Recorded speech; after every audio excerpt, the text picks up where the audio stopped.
Baik. Assalamualaikum warahmatullahi wabarakatuh. Yang terhormat Ibu Elmi Rahma Alin, SEMSI, serta teman-teman kelas 3A di 3 Akuntansi Politeknik Negeri Malang di Kota Kediri. Pada kesempatan kali ini, kami dari kelompok 6 akan presentasi dengan judul penjualan angsuran.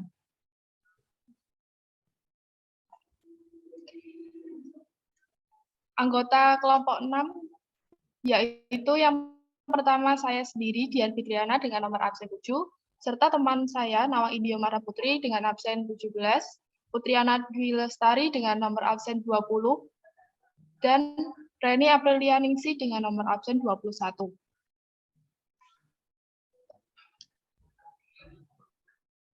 Poin pembelajaran kali ini yaitu yang pertama, penjualan angsuran, yang kedua, pengakuan laba kotor dalam penjualan angsuran, lalu yang ketiga, penjualan barang-barang tak bergerak atau real estate, yang keempat, penjualan barang dagangan, yang kelima, penyajian informasi penjualan angsuran dalam laporan keuangan, yang keenam, pertukaran di dalam penjualan angsuran, yang ketujuh, pembatalan kontrak dan pemilikan kembali, dan yang terakhir yaitu perhitungan bunga dalam penjualan angsuran.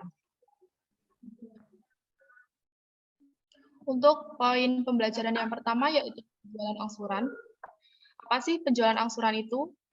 Jadi penjualan angsuran ini yaitu penjualan yang dilakukan dengan perjanjian di mana pembayarannya dilaksanakan secara bertahap. Yaitu yang pertama ada diberikan secara down payment.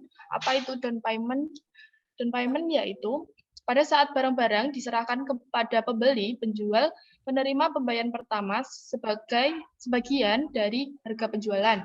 Lalu yang kedua ada sisanya dibayar dalam beberapa kali angsuran. Next.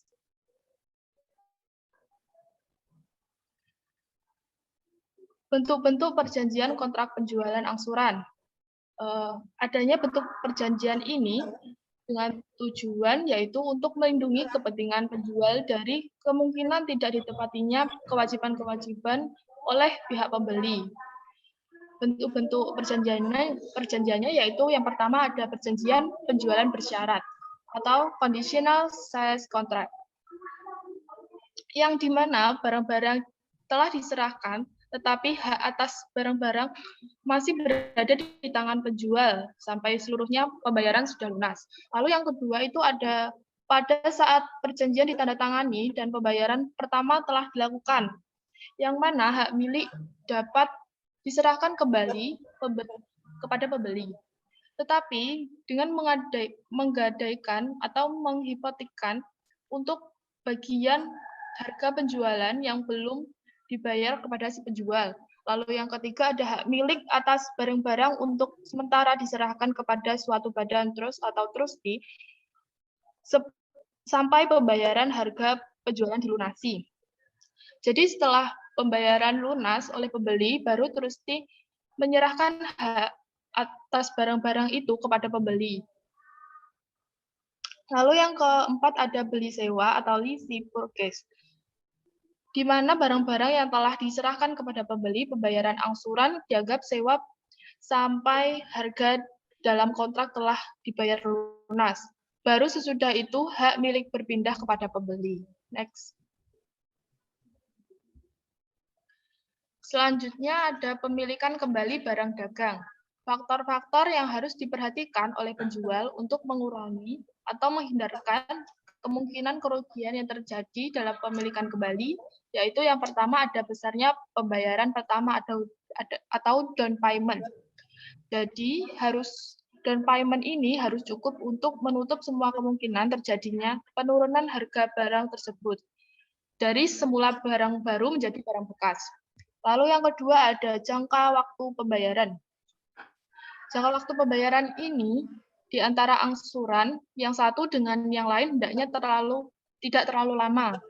Kalau dapat tidak lebih dari 1 bulan. Lalu yang terakhir ada besarnya pembayaran angsuran periodik. Jadi harus diperhitungkan agar cukup untuk menutup kemungkinan penurunan nilai barang-barang yang ada selama jangka pembayaran yang satu dengan pembayaran angsuran yang berikutnya. Next. Untuk selanjutnya yaitu pengakuan laba kotor dalam penjualan angsuran. Pengakuan laba kotor dalam transaksi penjualan angsuran. Yang pertama yaitu ada laba kotor diakui untuk periode di mana penjualan dilakukan. Nah, pada cara ini, transaksi penjualan angsuran diperlakukan seperti halnya transaksi penjualan kredit. Laba kotor yang terjadi diakui pada saat penyerahan barang dengan ditandai oleh timbulnya piutang atau tagihan kepada pelanggan. Lalu yang kedua ada laba kotor diakui secara proporsional dengan jumlah penerimaan angsuran. Kalau pada cara ini, laba kotor yang terjadi diakui sesuai dengan jumlah uang kas dari penjualan angsuran yang direalisasikan dalam periode-periode yang bersangkutan. Next. Prosedur yang menghubungkan tingkat keuntungan dengan realisasi penerimaan angsuran pada perjanjian penjualan angsuran adalah sebagai berikut. Yang pertama, penerimaan pembayaran pertama dicatat sebagai pengembalian harga pokok atau kos dari barang-barang yang dijual. Nah, maka penerimaan selanjutnya baru dicatat sebagai keuntungan. Yang kedua, penerimaan pembayaran pertama dicatat sebagai realisasi keuntungan yang diperoleh sesuai dengan kontrak penjualan. Dari prosedur yang kedua ini, maka penerimaan selanjutnya dicatat sebagai pengumpulan kembali atau pengembalian harga pokok atau kos. Lalu yang ketiga, setiap penerimaan pembayaran yang sesuai dengan perjanjian dicatat baik sebagai pengembalian harga pokok atau kos maupun sebagai realisasi keuntungan. Kalau metode ini itu memberikan kemungkinan untuk mengakui keuntungan proporsional dengan tingkat penerimaan pembayaran angsuran. Next.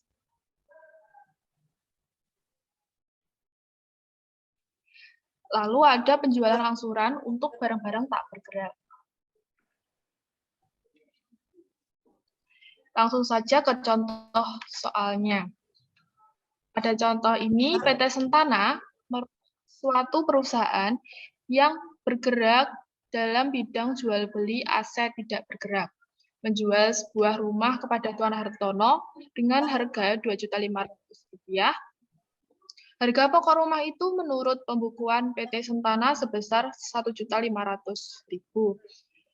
Beberapa ketentuan yang diatur dalam kontrak penjualan, khususnya yang berhubungan dengan syarat pembayaran adalah sebagai berikut. Pembayaran pertama atau down payment sebesar Rp500.000.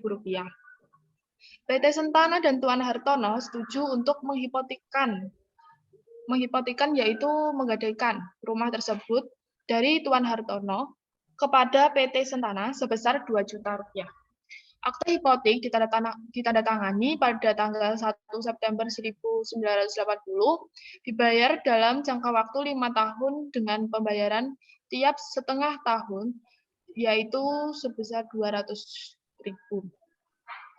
Bunga hipotek sebesar 20% setahun untuk sisa pinjaman hipotek yang belum dibayar. Hipotek dan biaya-biaya lainnya guna menyelesaikan akte hipotek sejumlah Rp50.000 telah dibayar tunai oleh PT Sentana. Angsuran pokok dan bunga hipotek untuk pertama kali baru akan dilakukan pada tahun 1981. Nah, jurnal-jurnal yang diperlukan untuk mencatat transaksi tersebut pada tahun 1980 dan 1981 dalam buku PT Sentana menurut kedua metode tersebut di atas adalah sebagai berikut.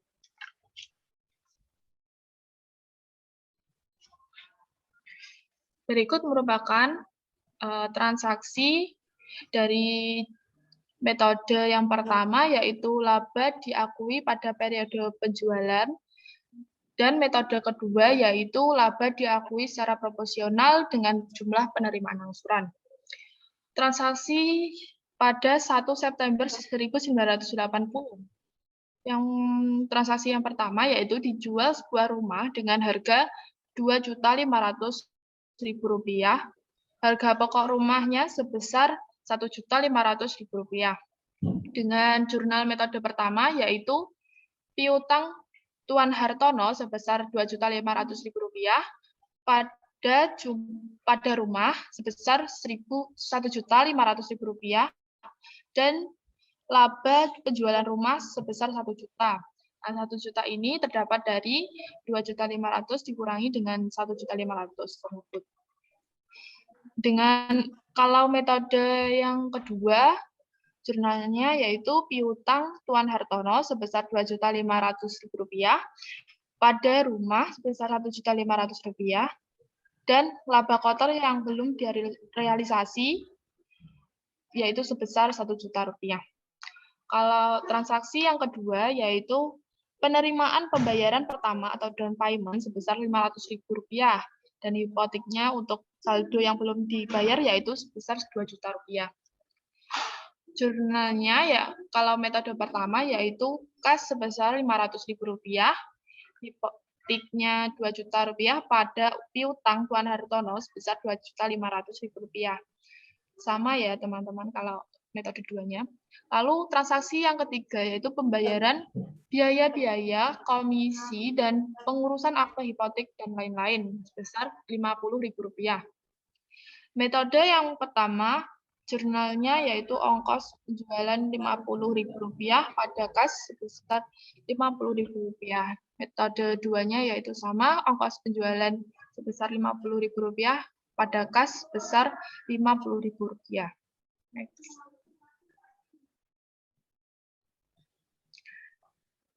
Lalu pada transaksi yang keempat pada 31 Desember 1980, A. Bunga yang masih harus diterima atas hipotek sebesar 12% untuk jangka waktu 4 bulan. 4 bulan di sini yaitu September sampai Desember. Dengan totalnya Rp80.000. Jurnal pertama sama jurnal keduanya sama, yaitu bunga hipotek yang akan diterima sebesar Rp80.000 pada pendapatan bunga sebesar Rp80.000. Lalu yang B, laba kotor yang direalisasi adalah sebagai berikut. Persenan laba kotor sama dengan 40% atau 1 juta, 1 dibagi dengan 2.500.000 dikali dengan 100%. 1 juta ini terdapat dari 2.500.000 dikurangi dengan 1.500.000.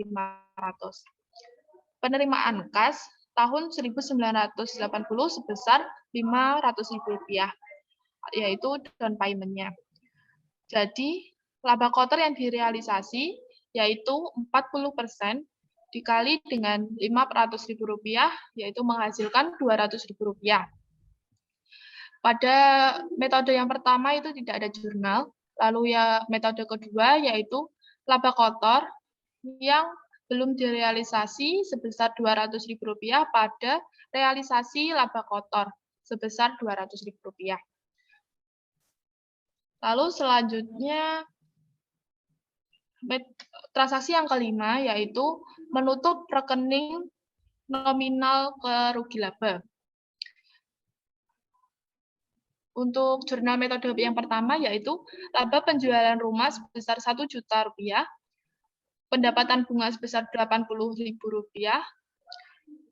lalu pada ongkos penjualan sebesar Rp50.000 dan rugi labanya sebesar Rp1.030.000. Kalau metode yang kedua yaitu jurnalnya realisasi laba kotor sebesar Rp200.000, pendapatan bunga sebesar Rp80.000 pada ongkos penjualan sebesar Rp50.000 dan rugi labanya sebesar Rp230.000. Lalu pada transaksi yang keenam yaitu pada 1 Januari 1981 reversal entries untuk bunga yang akan diterima pada akhir 1980. Reversal entries ini yaitu ayat jurnal pembalik.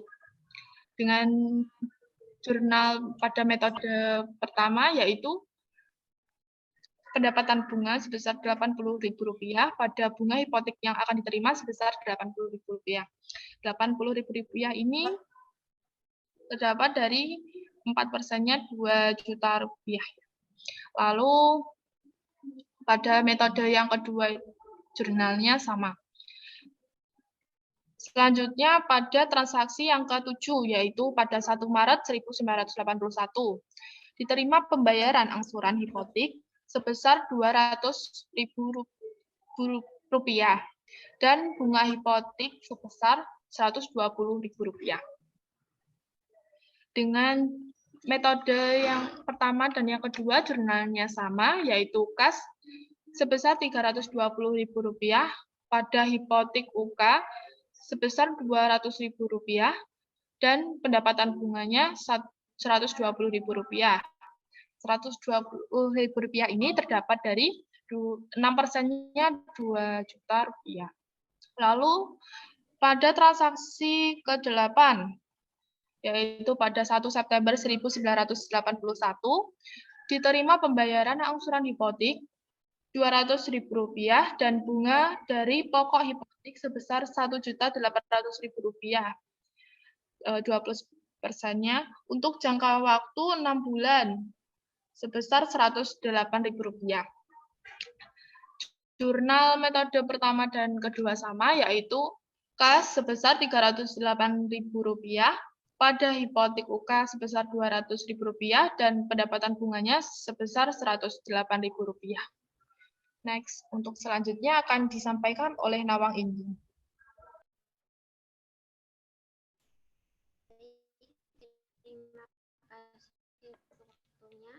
Selanjutnya, untuk transaksi tanggal 31 Desember 1981 yaitu penyesuaian bunga hipotek dari pokok angsuran sebesar Rp1.600.000 dengan bunga 12% per tahun untuk jangka waktu 4 bulan yaitu sebesar Rp64.000. Untuk jurnalnya, bunga hipotek yang akan diterima di debit sebesar Rp64.000 dan pendapatan bunga sebesar Rp64.000 di kredit. Untuk metode laba diakui pada periode penjualan dan laba diakui secara proporsional dengan jumlah penerimaan kas itu jurnalnya sama. Lalu yang kedua, laba kotor yang direalisasi sebesar 40% dan pembayaran angsuran yang diterima tahun 1981 sebesar Rp400.000 atau Rp160.000. Untuk metode laba diakui pada periode berjalan tidak ada jurnal, dan untuk metode laba diakui secara proporsional dengan jumlah penerimaan kas angsuran, jurnalnya laba kotor yang belum direalisasi Rp160.000 di debit dan di kredit realisasi laba kotor sebesar Rp160.000. Lalu yang terakhir menutup rekening nominal ke rugi laba. Ini untuk menutup pendapatan bunga sebesar Rp212.000. Untuk jurnal pada metode laba diakui pada periode penjualan yaitu pendapatan bunga pada rugi laba sebesar Rp212.000 dan untuk metode laba diakui secara proporsional dengan jumlah penerimaan angsuran, jurnalnya pendapatan bunga sebesar Rp212.000 di debit dan realisasi laba kotor sebesar Rp160.000 di debit serta mengkredit rugi laba sebesar Rp372.000. Next.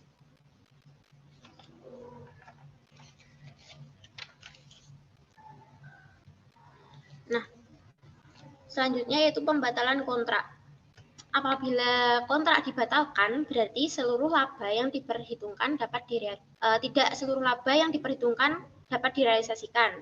Nah, dan harus diperhitungkan pengaruh penurunan harga barang yang bersangkutan karena dengan demikian barang hanya dapat dijual kembali dalam bentuk barang bekas pakai.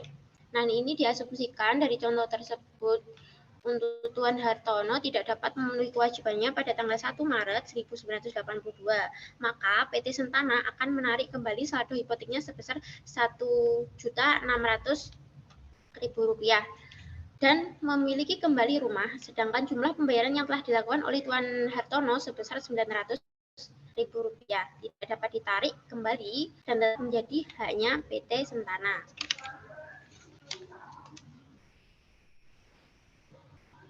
Lalu diasumsikan penilaian kembali atas rumah tersebut pada tanggal 1 Maret 1982 sebesar Rp1.200.000. Untuk transaksinya dimiliki kembali rumah yang dibeli Tuan Hartono dinilai kembali sebesar Rp1.200.000. Hipotek yang berjalan ditarik kembali dengan saldo yang terakhir tadi yaitu Rp1.600.000. Untuk jurnalnya pada laba diakui untuk jurnal metode laba diakui pada periode berjalan yaitu mendebit rumah sebesar Rp1.200.000 dan rugi pemilikan kembali sebesar Rp400.000 dan untuk metode diakui secara proporsional dengan penerimaan angsuran jurnalnya mendebit rumah sebesar Rp1.200.000 dan laba kotor yang belum direalisasi sebesar Rp640.000 dan mengkredit hipotek Rp1.600.000 serta laba pemilikan kembali sebesar Rp200.000.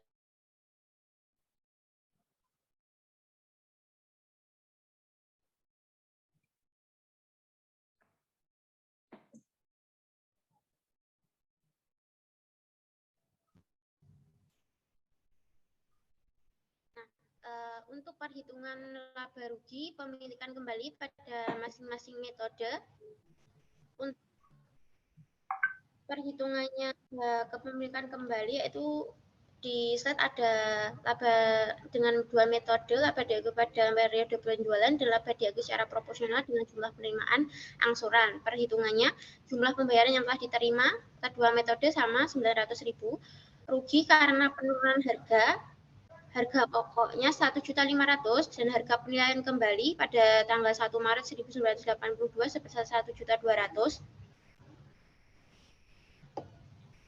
Untuk laba bersihnya 900 dikurangi rugi karena penurunan harga sebesar Rp300.000. Laba bersihnya masing-masing metode sama yaitu Rp600.000 dan laba yang diakui sebelum kepemilikan. Untuk laba diakui pada periode penjualan labanya 1 juta yang diakui sebelum kepemilikan dan untuk metode laba diakui secara proporsional dengan jumlah penerimaan angsuran, laba yang diakui sebelum pemilikan kembalinya 360. Itu didapat dari jurnal yang awal tadi, yang realisasi laba kotor yang ada di jurnal. Lalu untuk laba rugi dalam pemilikan kembali diperoleh untuk metode laba diakui pada periode penjualan sebesar 400 minus dan terjadi rugi dan laba diakui secara proporsional dengan jumlah penerimaan angsuran, laba atas pemilikan kembalinya 240.000. Next.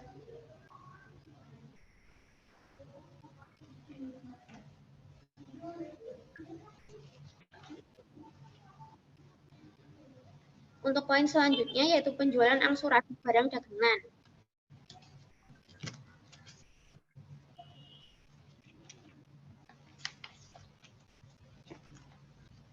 Langsung saja ke contoh ilustrasi. PT Karya Bakti menjual barang dagangnya sebagian atas dasar kontrak penjualan angsuran untuk masa 3 tahun di samping penjualan secara kredit sejak beberapa tahun terakhir. Terhadap barang dagangan yang dijual atas dasar kontrak penjualan angsuran, perusahaan memperhitungkan tingkat laba kotor. Tahun 1981 30%, 1980 30%, 1979 25% dari harga jual yang bersangkutan. Nah, diumpamakan perusahaan menggunakan metode fisik terhadap administrasi barang dagangannya. Atas dasar transaksi tersebut, maka pencatatan yang diperlukan oleh PT Karya Bakti adalah sebagai berikut. Ini di sisi kanan ada neraca PT Karya Bakti pada akhir tahun 1980. Next.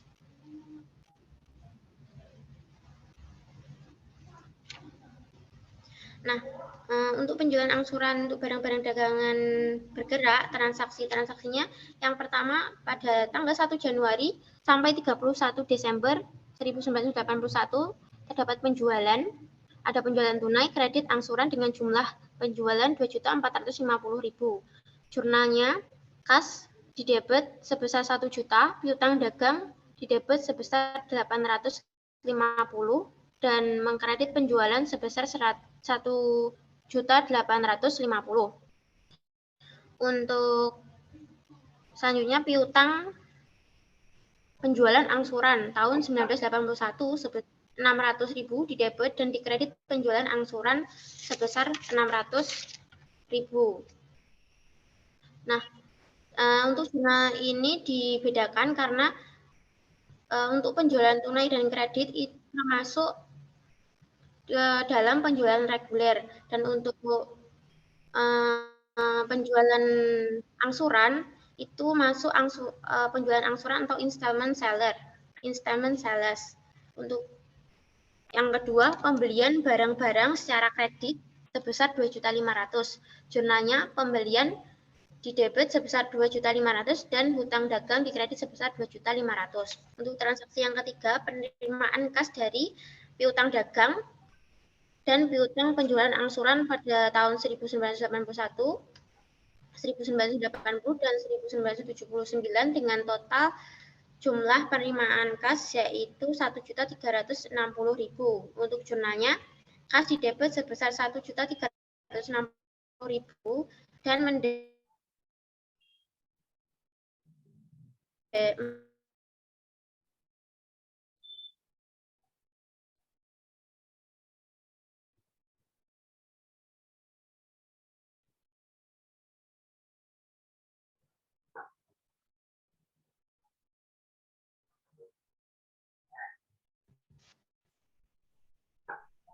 untuk yang keempat, pengeluaran kas dan biaya-biaya pengeluaran kas.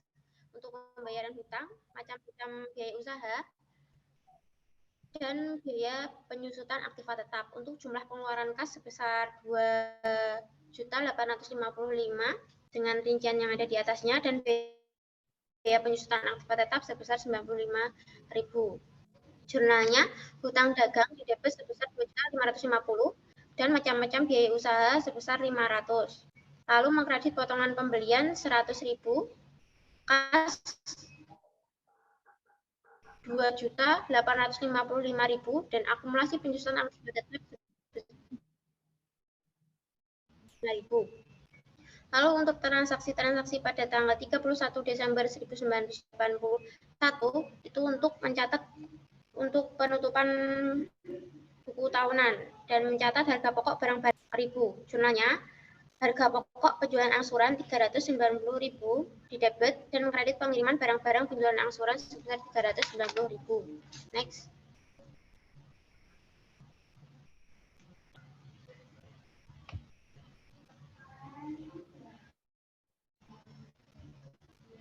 Untuk transaksi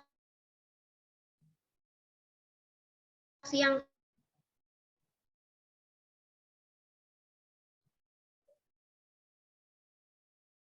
keenam, menutup rekening-rekening penjualan angsuran dan harga pokoknya serta mencatat laba kotor penjualan selama tahun 1981 sebesar sama dengan 210.000.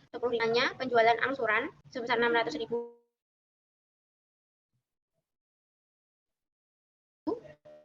didebet dan dikredit harga pokok penjualan angsuran yang belum direalisasi pada tahun 1980 sebesar 210.000. Untuk transaksi yang 7 yaitu mencatat realisasi laba kotor penjualan angsuran dalam tahun buku. Untuk penjualan angsuran tahun 1981, 35% dikali 300 sama dengan 105. Tahun 1980, mohon maaf, itu ada typo, harusnya 30% sesuai dengan ketentuan awal, dikali 200.000, hasilnya 60.000. Tahun 1979 juga ada typo, harusnya 25% dikali 60.000, hasilnya 15.000 dengan total penjualan angsuran keseluruhan 180.000. Nah, jurnalnya yang dicatat yaitu laba kotor penjualan angsuran yang belum direalisasi sebesar 105.000 didebet, laba kotor penjualan angsuran yang belum direalisasi tahun 1980 60.000 didebet, laba kotor penjualan angsuran yang belum direalisasi tahun 1979 15.000 didebet, dan mengkredit realisasi laba kotor penjualan angsuran sebesar 180.000. Untuk Transaksi yang ke-8 menutup persediaan awal barang dagangan, pembelian barang-barang, potongan pembelian dan pengiriman barang yang dijual dengan perjanjian angsuran ke rekening laba. Jurnalnya rugi laba sebesar 2.610.000 di debit, pengiriman barang-barang angsuran 390.000 di debit, potongan pembelian 100.000 di debit, dan mengkredit persediaan barang dagangan per 1 bulan 1 tahun 1981 sebesar 600.000 dan mengkredit pembelian sebesar 2.500.000. Untuk yang transaksi ke-9 mencatat persediaan akhir barang dagangan sesuai dengan stock of name pada tanggal 31 Desember sebesar harga pokok yaitu 1.210.000. Jurnalnya persediaan barang dagangan per 31 bulan 12 tahun 1981 sebesar 1.210.000 mengkredit rugi laba sebesar 1.210.000. Lalu menutup saldo rekening penjualan reguler ke rekening rugi laba. Penjualan reguler tadi meliputi penjualan tunai dan penjualan kredit. Misalnya penjualan di debit sebesar 1.850.000 dan mengkredit rugi laba sebesar 1.850.000. Lalu menutup laba kotor yang direalisasi dari hasil penjualan angsuran tahun ini dan tahun-tahun sebelumnya ke rekening rugi laba. Jurnalnya realisasi laba kotor penjualan angsuran sebesar 180.000 dan mengkredit rugi laba sebesar 180.000. Lalu menutup rekening-rekening biaya usaha ke rekening rugi laba. Jurnalnya rugi laba sebesar 500.000 di debit dan mengkredit macam-macam biaya usaha 500.000. 500.000 tersebut didapat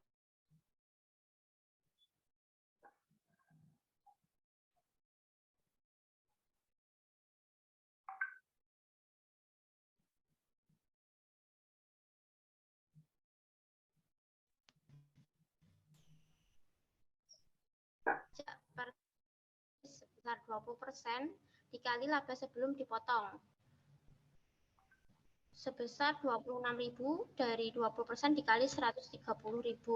Untuk jurnalnya pajak restoran 26.000 di debit dan taksiran hutang dikredit 26.000. Next. Alternatif prosedur untuk menghitung realisasi laba kotor penjualan angsuran.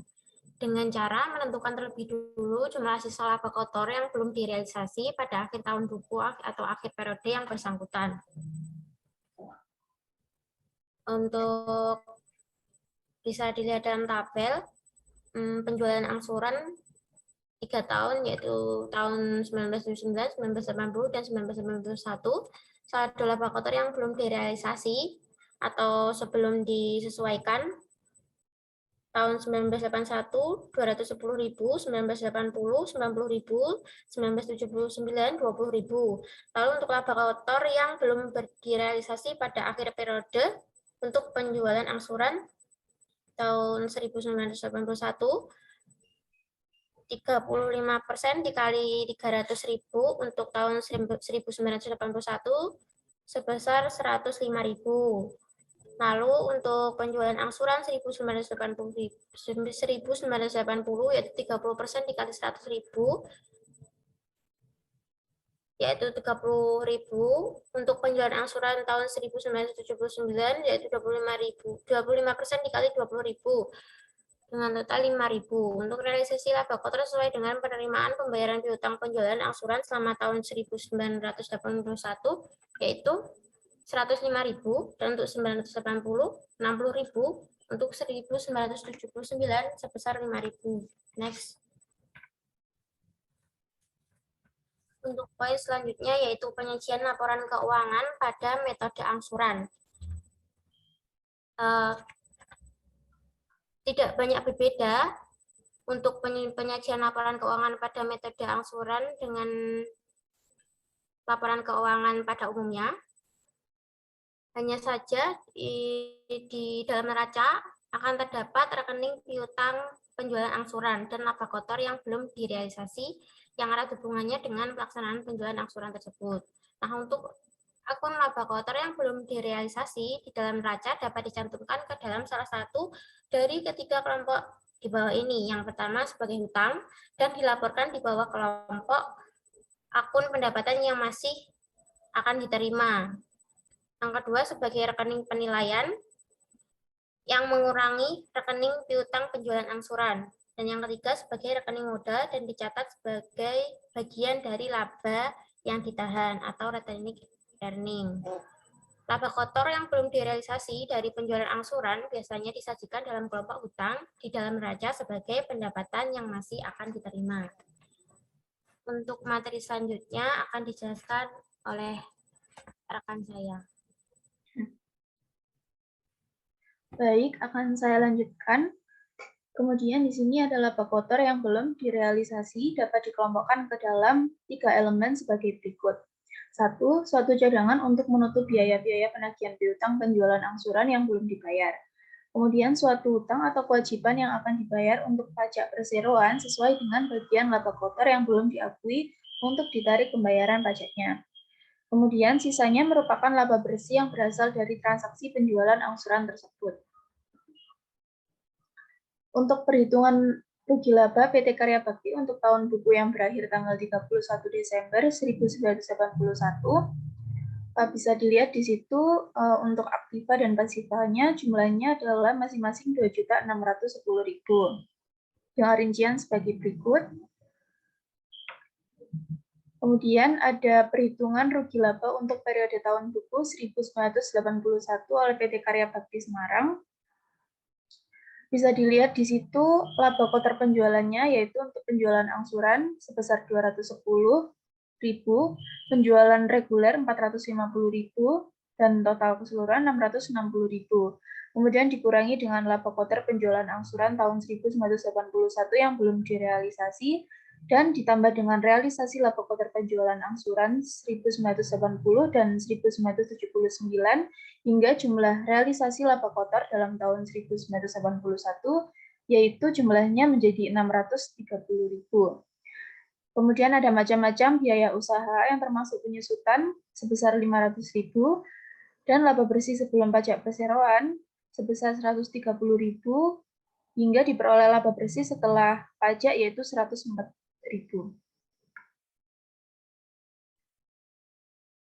Selanjutnya, perhitungan rugi laba untuk periode tahun buku 1981 oleh PT Karya Bakti Semarang.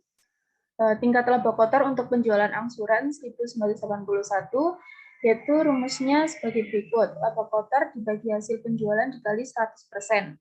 Laba kotornya 210.000 dibagi dengan hasil penjualan 600.000 dikali dengan 100%. Hasilnya 35%. Nah, ini bisa dilihat dari penjelasan teman saya yang di atas tadi untuk tabel-tabelnya.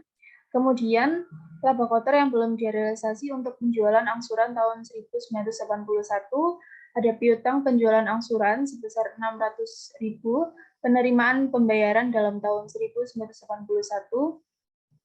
yaitu 300.000, hingga di sini ada saldo per 31 Desembernya totalnya 300.000 dan laba kotor yang belum direalisasi sebesar 105.000 dari 35% dikali dengan 300.000.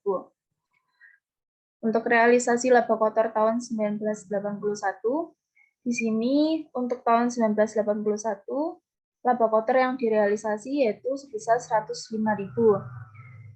Untuk itu ada typo, itu untuk tahun 1980, yaitu untuk laba kotor yang direalisasi sebesar 60.000, dan untuk tahun 1979, laba kotor yang direalisasi sebesar 15.000.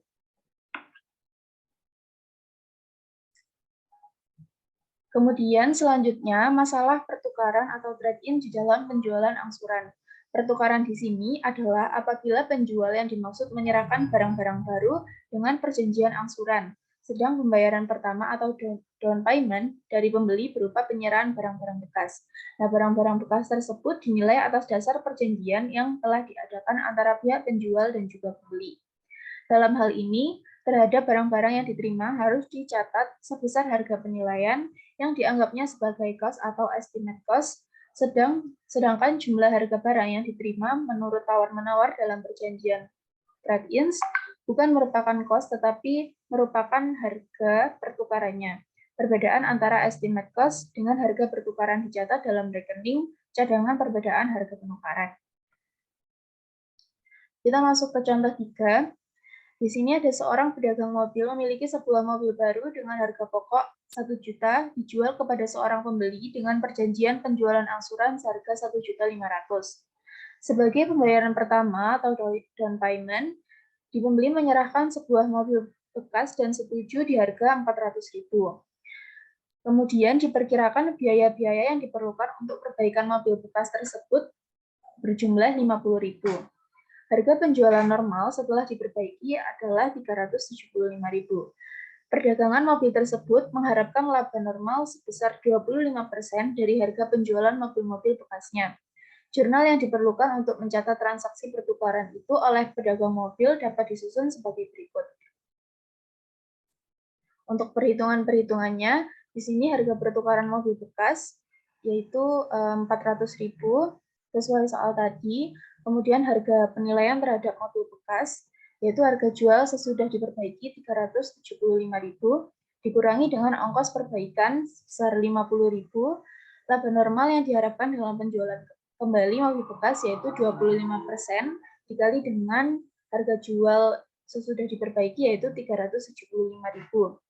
Kemudian adanya perbedaan harga pertukaran yang terlalu tinggi yaitu sebesar 168.750. Untuk di sini ada persediaan barang yaitu dagangan mobil bekas sebesar 231.250, cadangan perbedaan harga pertukaran sebesar 168.750, kemudian piutang penjualan angsuran sebesar 1.100.000 itu didapat dari ini perjanjian penjualan angsuran yang seharga 1.500.000 itu dikurangi dengan sebagai pembayaran pertama pembeli yang menyerahkan mobil bekas itu disetujui seharga 400.000. Pada penjualan angsuran sebesar 1.500.000. Kemudian ada harga pokok di sini. Jurnalnya penjualan angsuran sebesar 1 juta pada persediaan barang dagangan mobil baru sebesar 1 juta. Kemudian masalah pembatalan kontrak dan pemilikan kembali. Apabila si pembeli gagal untuk memenuhi kewajibannya seperti yang tercantum di dalam surat perjanjian penjualan angsuran, maka barang-barang yang bersangkutan ditarik dan dimiliki oleh si penjual. Dalam hal ini, pencatatan yang harus dilakukan dalam buku-buku si penjual akan menyangkut yang pertama, pencatatan pemilikan kembali barang dagangan. Kemudian menghapuskan saldo piutang penjualan angsuran atas barang-barang tersebut. Kemudian menghapuskan saldo laba kotor yang belum direalisasi atas penjualan angsuran yang bersangkutan, dan yang terakhir pencatatan keuntungan atau kerugian karena pemilikan kembali barang-barang tersebut. Sebagai contohnya, pada tahun 1982, seorang langganan PT Karya Bakti, pada contoh nomor 2 yang telah dijelaskan oleh rekan saya tadi, telah gagal dan tidak dapat memenuhi kewajibannya. Langganan tersebut membeli barang-barang pada tahun 1981 seharga 20.000 dari jumlah harga tersebut telah dibayar oleh langganan yang bersangkutan sebesar 10.000. Barang-barang kemudian ditarik dan dimiliki kembali oleh PT Karya Bakti dan nilainya ditaksir sebesar 9 juta dengan sudah memperhitungkan cadangan untuk perbaikan-perbaikan dan keuntungan. Normal diharapkan apabila dijual lagi. Untuk pencatatan yang dilakukan dalam buku-buku PT Karya Bakti Semarang, bisa dilihat di situ ada persediaan barang dagangan pemilikan kembali yaitu 9 juta, laba kotor yang belum direalisasi tahun 1980 sebesar 3.500.000 pada laba karena pemilikan kembali sebesar 2.500.000 dan piutang penjualan angsuran tahun 1981 sebesar 10.000. Untuk perhitungannya, di situ ada jumlah kas yang telah diterima sebesar 10.000. Kemudian harga pokok barang dagangan yaitu 65% dikali dengan 20.000, yaitu totalnya 13.000. Kemudian nilai pada saat pemilikan kembali yaitu 9.000. Kemudian dihasilkan 4.000 dari harga pokok barang dikurangi dengan nilai pada saat pemilikan kembali.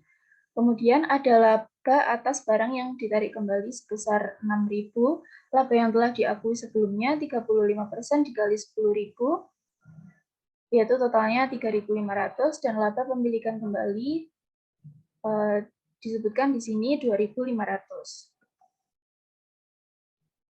Masalah bunga pada penjualan angsuran. Beban bunga biasanya dibayar bersama-sama dengan pembayaran angsuran atas harga menurut kontrak.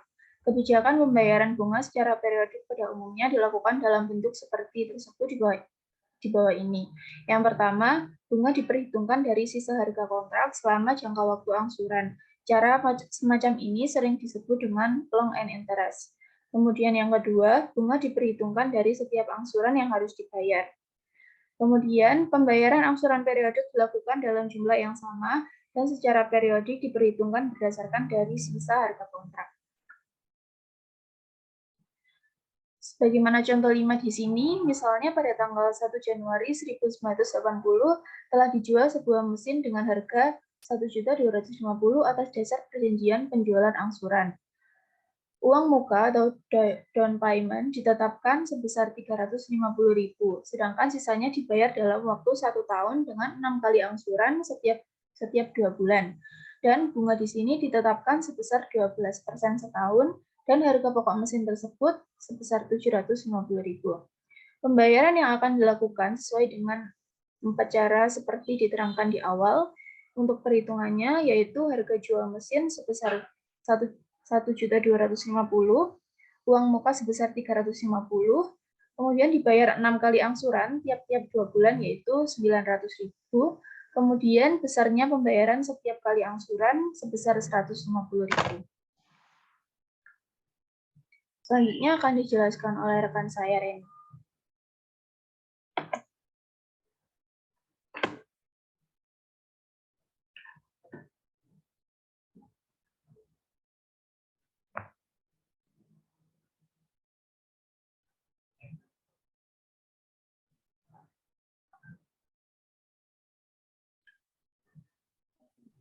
Baik, terima kasih atas waktunya.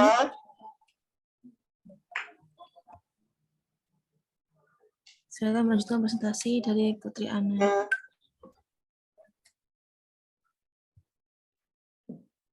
Di sini tentang masalah tentang bunga tadi.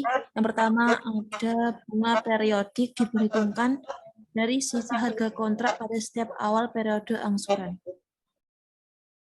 Nah, beban bunga ini diperhitungkan berdasarkan jangka waktu yang sama setiap angsuran, yaitu 2 bulan.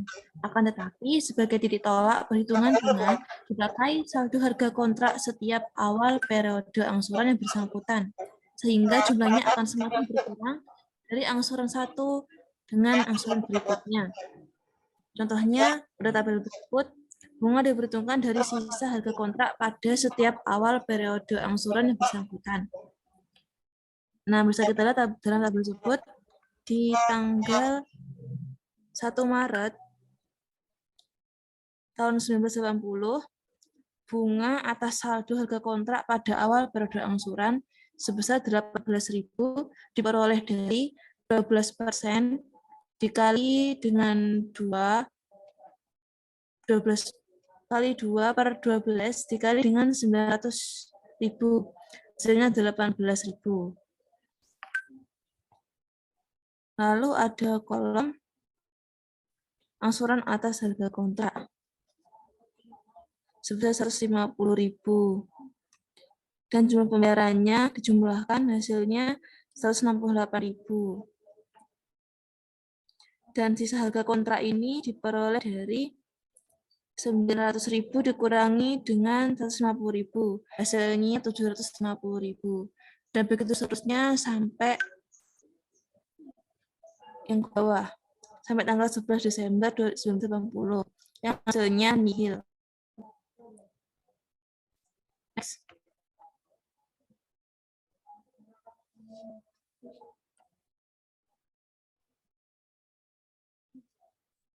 Selanjutnya.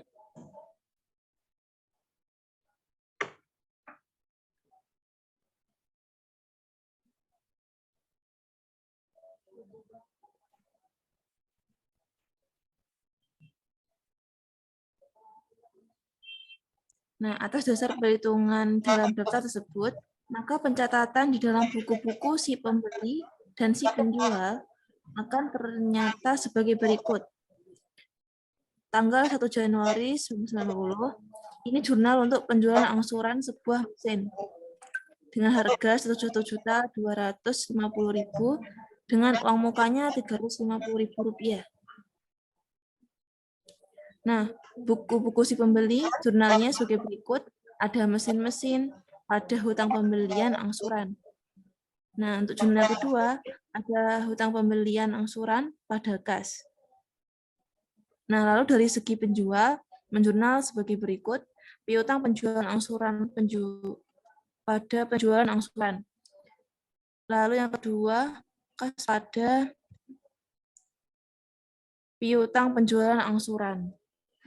Lalu yang ketiga, ada harga pokok penjualan mesin sebesar Rp750.000 pada persedia mesin-mesin Rp750.000. Ini berasal dari tabel tadi ya teman-teman. Nah, lalu selanjutnya tanggal 1 Maret 1990 itu pembayaran angsuran pertama sebesar Rp150.000 dengan bunganya 12% setahun dari saldo harga kontrak sebesar 19 juta. Nah, jurnalnya dari segi pembeli ada hutang pembelian angsuran Rp150.000, biaya bunga Rp18.000, pada kas Rp168.000. Nah, lalu dari segi penjual, jurnalnya ada kas sebesar Rp168.000 pada piutang penjualan angsuran Rp150.000 dan pendapatan bunga Rp18.000. Lalu pada 1 Mei 1960, untuk pembayaran angsuran keduanya, yakni sebesar Rp150.000.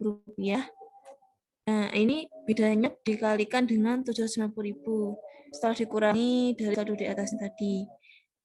Nah, untuk dari segi pembeli, jurnalnya hutang pembelian angsuran, biaya bunga pada kas. Lalu untuk dari segi penjual, jurnalnya ada kas pada piutang penjualan angsuran dan pendapatan bunga. Next. Nah, ini untuk pencatatan selanjutnya. Atas pembayaran cicilan yang terjadi diperlakukan sama seperti catatan tersebut di atas. Lalu next.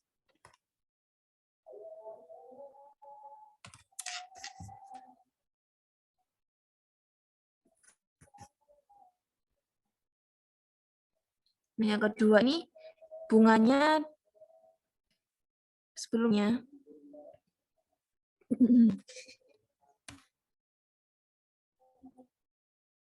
Sebelumnya, Mbak. Nah, yang kedua ini bunga diperhitungkan dari setiap angsuran.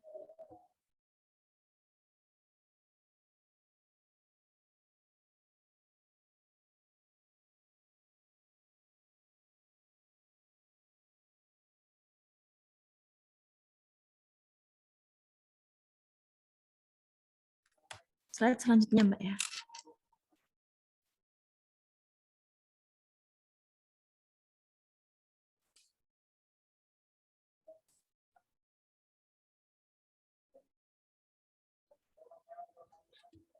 Nah, yang kedua ini bunga diperhitungkan dari setiap angsuran yang harus dibayar atas dasar jangka waktu angsuran bersangkutan. Pada metode ini, bunga diperhitungkan dari besarnya angsuran yang tetap jumlahnya. Sedangkan jangka waktunya selalu dihitung dari permulaan ditandatangininya atau berlakunya perjanjian sampai dengan saat pembayaran angsuran yang bersangkutan. Nah, berikut tabelnya.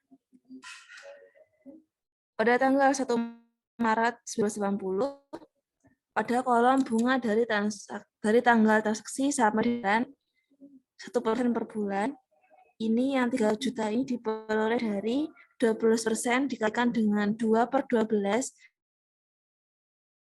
dikalikan dengan 150.000. Hasilnya 3.000.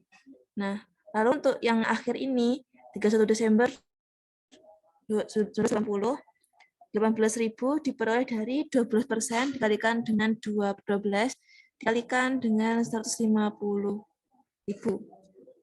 Hasilnya 18.000. Dan di akhirnya hasilnya nihil. Jadi untuk sisa harga kontraknya nihil. Selanjutnya. Nah, dalam hal ini hendaknya diperhatikan bahwa jumlah pembayaran bunga tidak sesuai dengan bunga yang benar-benar jadi terhadap sisa harga konten yang belum dibayar. Oleh karena itu, apabila metode ini akan dipakai di dalam mencatat bunga yang akan diterima oleh si penjual atau bunga yang akan dibayar oleh si pembeli, harus dicatat adanya atau timbulnya hutang atau piutang bunga yang masih diperhitungkan. Dengan kata lain, untuk pembeli harus dicatat dengan adanya hutang bunga yang sejalan dengan saldo hutang pembelian angsuran jangka waktu yang bersangkutan. Sedangkan bagi pihak penjual harus mencatat adanya piutang bunga. Nah, pembayaran bunga yang real dilakukan sesuai dengan daftar di atas adalah merupakan pengurangan dari hutang atau piutang bunga tersebut. Next.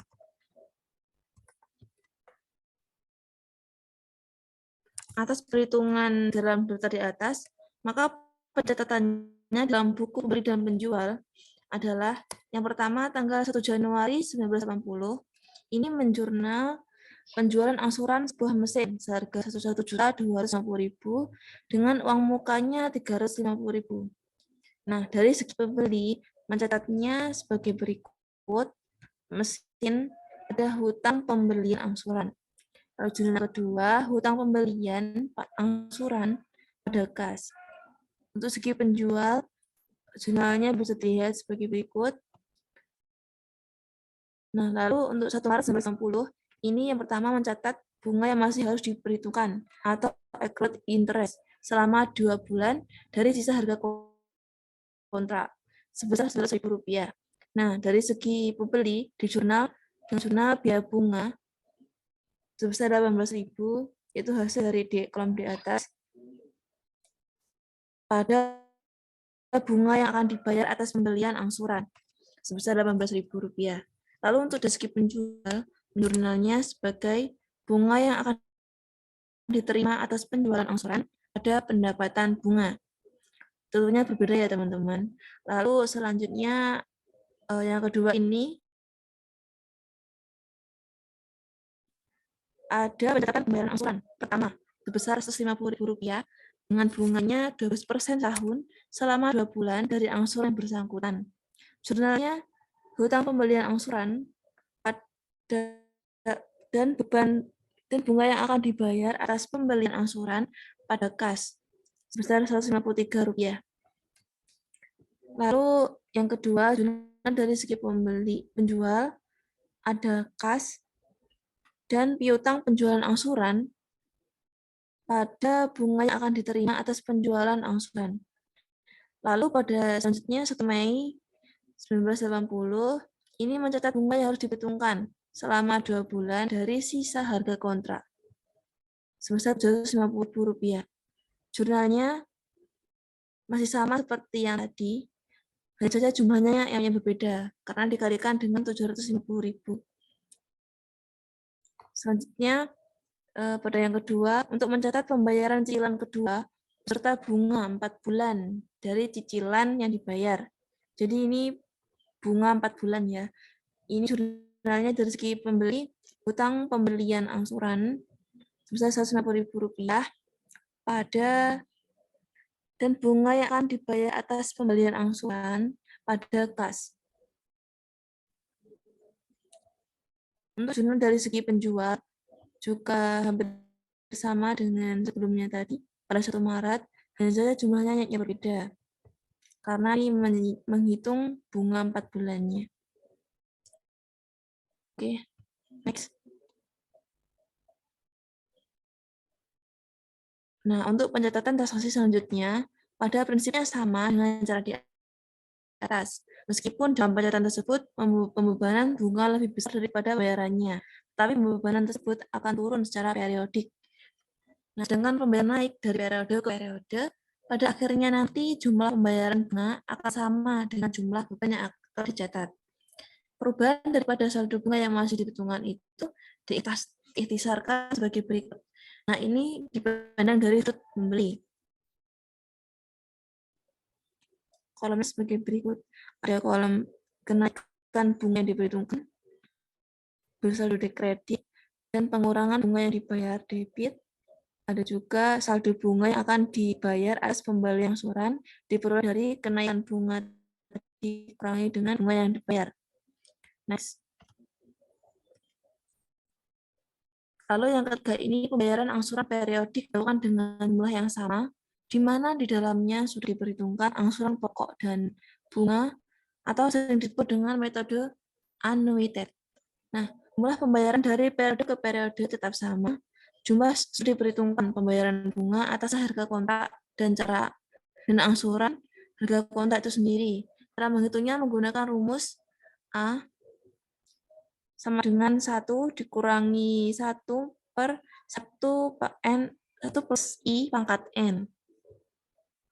Nah, A itu adalah annuited, I tingkat bunga, N jangka waktu berlangsungnya kontrak penjualan angsuran, dan 1 plus I pangkat N itu adalah nilai tunai atau present value-nya.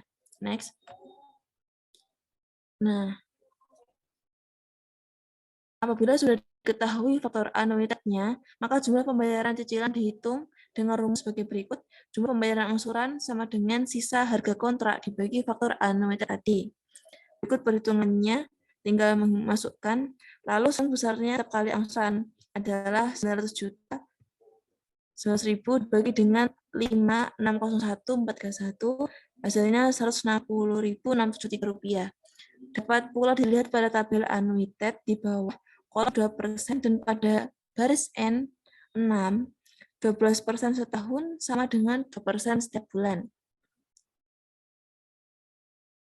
Selanjutnya, nah, berdasarkan hasil perhitungan tersebut, maka dapatlah disusun daftar pembayaran angsuran dan alokasi pembayaran di antara beban bunga dan angsuran harga kontrak sebagai berikut. Pembayaran angsuran periodik yang sama besarnya, masuk bunga yang diperhitungkan. Berikut kolomnya. Nah, untuk perhitungan tanggal 1 Maret 1980, pada kolom bagian pembayaran yang merupakan beban bunga yang diperhitungkan, 18.000 itu diperoleh dari 12%, dikalikan dengan 2/12, dikalikan dengan 900.000, hasilnya 18.000. Lalu untuk yang 1 Mei, 14.146.000 itu diperoleh dari 12% dikalikan dengan 2/12 kalikan dengan 757.327. Ya, ini saldo akhir sisa kontrak pada tanggal 1 Maret tadi. Hasilnya Rp15.000, 146 rupiah. Next. Nah, dari daftar tersebut, maka pencatatnya pembayaran angsuran akan tertera pada masing-masing baku pembeli dan penjual. Antara lain sebagai berikut. Pada 1 Maret, menjurnal pembayaran angsuran pertama sebesar Rp160.673 untuk pembayaran bunga, Rp18.000, dan pelunasan harga kontrak sebesar Rp142.673. Berikut jurnal dari segi pembeli dan segi penjual. Nah, untuk pada tanggal 1 Mei ini mencatat pembayaran angsuran keduanya. Jurnalnya sebagai berikut dari segi pembeli dan segi penjual. Next.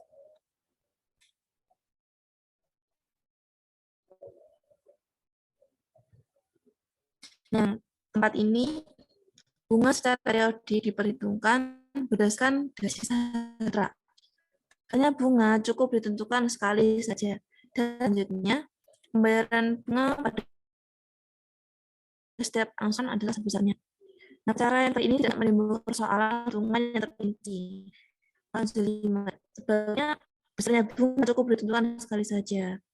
Nah, apabila contoh di muka diterapkan pada metode ini, maka disusun daftar pembayaran sebagai berikut.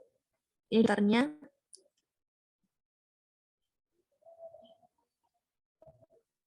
Nah, jika dipandang dari sudut penjual, daftar ini paling bunganya jauh lebih besar pada metode sebelumnya. Prosedur pembukuan dalam hal ini berlaku sama dengan prosedur pembukuan menurut metode-metode yang terdahulu. Next.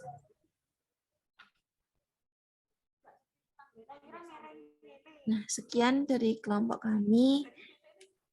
Materi yang kami presentasikan tadi berasal dari Yunus Hadori Harnanto, 1981, Akuntansi Keuangan Lanjutan, Yogyakarta, BFE UGM. Nah, sekian teman-teman dan Bu Elmi, terima kasih atas waktunya. Maaf jika ada salah kata atau perbuatan. Wassalamualaikum warahmatullahi wabarakatuh.